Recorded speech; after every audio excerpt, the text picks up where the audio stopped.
Hi, I'm Martin Presse, motivational speaker, comedy stage hypnotist, and best-selling author of the book 1,000 Tips for Teenagers. We are so ready to do this. Like we got to find the book on the table. And this is Kelly Falardeau. International speaker, best-selling author, and a burn survivor still. All right, so still. So Kelly and I are working on a program for teenagers, and that's why we wrote the book. It's available on Amazon.com. 1,000 tips? And if you go on the website, 1000tipsforteenagers.com, you'll find a way to get a copy of the book. But the big thing is that we're working on a program for teenagers right now who are really working on their self-esteem. And Kelly's gotten a number of texts asking her questions on self-esteem and what she did to create such a high level of self-esteem. And tonight we're looking at one particular question that deals with labels. Being labeled. So somebody said, how did you deal with the labels that were put on you in high school? So how do you want to address that question? What do you think? Well, and I think we first need to define what that label is. Right. Because people might not know what it is. So label is the name either you're calling yourself, or a label is a name that other kids are calling you. Like maybe you're a jock, maybe you're one of the cool kids, maybe you are one of the nerds, or maybe you're the ugly girl, like I was. Right? Yeah. Or whatever it is. Or maybe you've got labels that your parents are putting on you, or your friends. One of my labels is my family called me Stink. And I still can't figure out how that label came up, but it did. They call me Stink. Some labels are real, some labels are not real. Some labels we place on ourselves, and some labels people place on us, positive or negative. It's just part of the world, all right? So it's all about, what I think about labels is that you have to put them in perspective. One of the labels that I had in high school was that I was just a dork. I just was. And I never accepted that label. I wasn't very confident. I didn't have a whole lot of self-esteem. I tended to walk with my head down and not look at anybody because I had no self-esteem. And so maybe in some ways, whatever, that label just got placed on me for that reason. And if I had looked up and smiled more, maybe people wouldn't have said that I was such a dork. But now I look back on it, I think it's kind of funny. And when I talk to my old high school friends, we all think it's funny. We laugh about it. But at the time, it was very difficult. So that was a label that was placed on me, but I never felt like that label was me. And that's one of the options that you have is, maybe you have a label that's been placed on you and you just think, that's just not me. I'm not that person. I don't feel like that label applies to me. And good for you.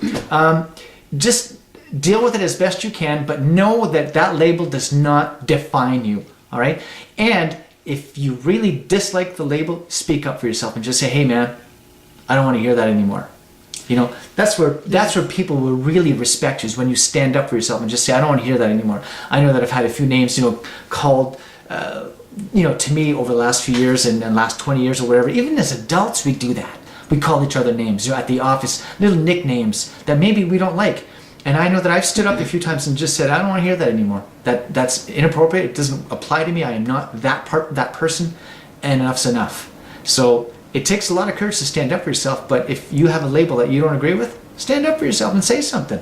I know. And I liked how we were talking about it earlier, because one of the things that Martin and I were talking about is sometimes we have a label that we don't believe that we are, or sometimes the label is a really positive label and we still don't want to believe that label. That's so true. Now, that probably doesn't make any sense to you, but my label as a teenager growing up was the ugly Scarface girl. I lived with that my whole life, and I believed it. And it was funny because you were saying that you didn't think I believed I was the ugly Scarface girl, but I totally did, because that's all I could see was my ugly scars on my face and all over my body. But then what happened is, when I became an adult, people were telling me how beautiful I was, and they were calling me the beautiful girl. But I didn't believe it. Not at all. Even though it was a positive name, and even though many people would say it, and even my ex-husband at the time would say how beautiful I was, and I still did not believe him, because all I could still see was the ugly scar. Mm-hmm. And I didn't believe I was anything other than the ugly Scarface girl. It's hard to get over labels. And even if it's a positive label, it's so hard to accept that. And it's because we form habits in our brains, and our brains keep saying, think this way and behave this way and do this thing. And in your case, you just had that in your brain, it was programmed to say, I am not beautiful. Right. Not beautiful. And that is so untrue, and it's amazing, and it's difficult. It's really difficult to change those perceptions that we have of ourselves, those labels that we have of ourselves. Very, very difficult to change. It is. And when I started believing that I wasn't ugly anymore, and when I started to learn how to love my little parts, and that's a whole nother program that I've developed with another friend of mine, Kelly Fraser, and where we go deeper into how to learn how to love your little parts. And when I did that, and I started looking in the mirror, and I started giving myself permission to feel beautiful. So what I did, and I know it sounds really corny and really weird, but I did it. And I went in the mirror and I said, look, everybody keeps telling me that I have big, beautiful green eyes. So why don't you believe it? So I said to myself, you know what, you have big, beautiful green eyes, and I love them. I looked in the mirror again, and I would turn to the side profile, and I loved my cute little nose. And I said, you know what, I love my nose. I love my smile. And I would look at every body part that I loved. And that was how I started to realize that I truly was a beautiful woman. And then when I looked in the mirror, after I'd given myself permission to do all that, I no longer saw my ugly scars when I looked in the mirror. Good. I started to see, you know, my big, beautiful green eyes, my cute little nose, my smile, you know, my hot ass, and there's a whole little cute little love story that goes along with the hot ass. So it's not a label I gave it. It's a label that came from some, you know, important people in my life, and I think that's pretty cool too. It's a well-deserved label. Oh, thanks, Martin. Everybody has to have an asset or two, right? So I'm going to own that one because I've been told by many people, and you know what? I'm not ashamed of it. So what the heck? I can't believe we went there. That's fun. Anything else? You know what? You just have to give yourself permission to love your little part and allow yourself to feel great about yourself no matter what anybody else thinks, because their opinion really doesn't count unless it's a positive one, of course. Yeah, that's right.